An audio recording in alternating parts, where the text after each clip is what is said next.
অপরাজিতা বিল এখনো আইনে পরিণত হয়নি। অবিলম্বে এই বিলকে আইনে পরিণত করার দাবিতে শনিবার রাজ্য জুড়ে আন্দোলনে সামিল হয়েছে তৃণমূল কংগ্রেস।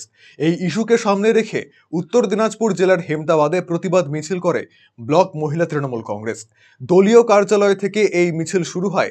এই কর্মসূচিতে উপস্থিত ছিলেন হেমতাবাদের বিধায়ক তথা মন্ত্রী সত্যজিৎ বর্মন, হেমতাবাদ পঞ্চায়েত সমিতির সভাপতি শম্ভু রায়, জেলা পরিষদের কর্মাধ্যক্ষ সেলিমা খাতুন, জেলা পরিষদের সদস্যা মোকলেসা খাতুন সহ অন্যান্যরা।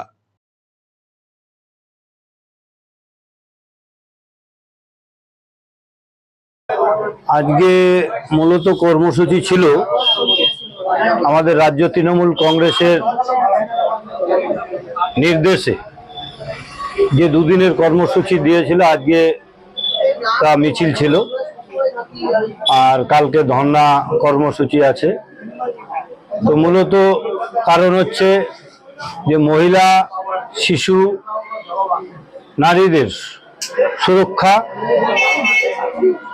দাবিতে যে আমাদের রাজ্য সরকারের মুখ্যমন্ত্রী সম্মানীয় মমতা বন্দ্যোপাধ্যায়ের যে আইনি একটা প্রস্তাব, সেই প্রস্তাব বিধানসভায় পাস হয়েছে। এটা আমরা কেন্দ্রীয় সরকারের কাছে আমাদের রাজ্য থেকে পাঠানো হয়েছে।